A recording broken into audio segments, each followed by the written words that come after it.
আসসালামু আলাইকুম রহমতুল্লাহ বারকাতু। সুপ্রিয় শ্রোতা মণ্ডলী, আমরা আজকে আলোচনা করব কিয়ামতের দিনের ভয়াবহতা সম্পর্কে।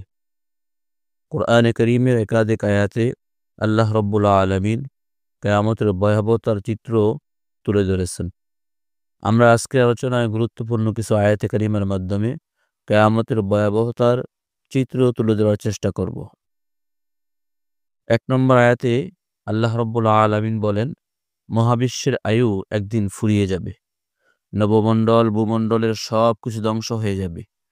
এ মর্মে আল্লাহ রব্বুল আলামিন বলেন, কিছু মানুষ শুধু এই অপেক্ষাই করছে যে কেয়ামত হঠাৎ তাদের কাছে এসে পড়ুক।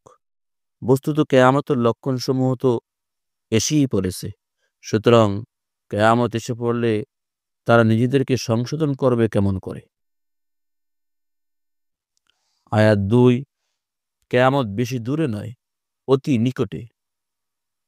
এই মর্মে আল্লাহ রব্বুল আলামিন বলেন, মানুষের হিসাব নিকাশের সময় অতি নিকটে, কিন্তু তারা উদাসীনতায় মুখ ফিরিয়ে আছে। ৩, সাহাবায়ে কেরাম রাসূল সাল্লাল্লাহু আলাইহি ওয়াসাল্লামকে প্রশ্ন করেছিলেন, কিয়ামত কখন হবে?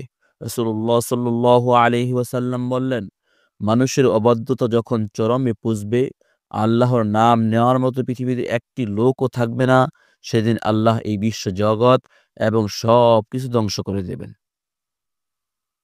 আয়াত ৪, কিয়ামতের দিন কতটা ভয়াবহ হবে?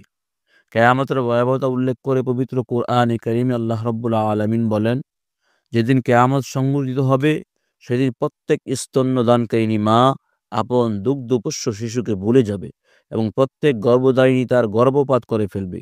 তুমি দেখবে মানুষকে মাতালের মতো, অথচ তারা মাতাল নয়। বস্তুত আল্লাহর শাস্তি বড়ই কঠিন।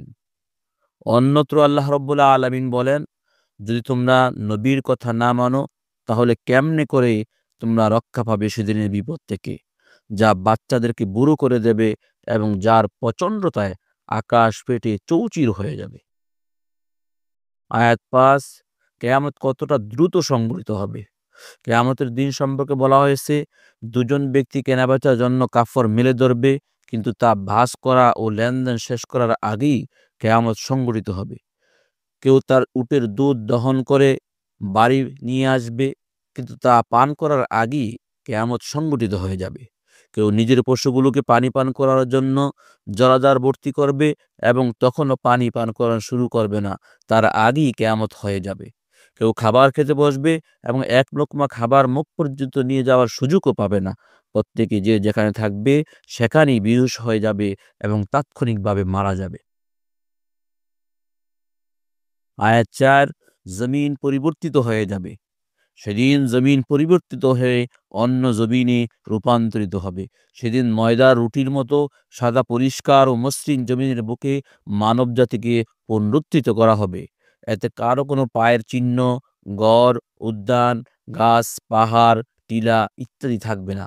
সেদিন সৃষ্টিকর্তার সামনে সব আওয়াজ স্তব্ধ হয়ে যাবে, চেহারাগুলো অবনত থাকবে এবং সব সৃষ্টি মহাপ্রতাপশালী আল্লাহর সামনে আত্মসমর্পণ করবে। এই মর্মে আল্লাহ রব্বুল আলামিন বলেন, যেদিন এই পৃথিবী পরিবর্তিত হয়ে অন্য পৃথিবী হবে এবং আকাশও পরিবর্তিত হবে, আর মানুষ উপস্থিত হবে আল্লাহর সামনে, যিনি এক ও মহাপরাক্রমশালী। আয়াত ৭, সকল আদম সন্তানকে একত্রিত করা হবে। পূর্ববর্তী ও পরবর্তী সব আদম সন্তানকে সেদিন কিয়ামতের ময়দানে একত্রিত করা হবে। সবাই তাদের রবের অভিমুখী থাকবে। তখন আর তাদের কোনো কিছুই গোপন থাকবে না।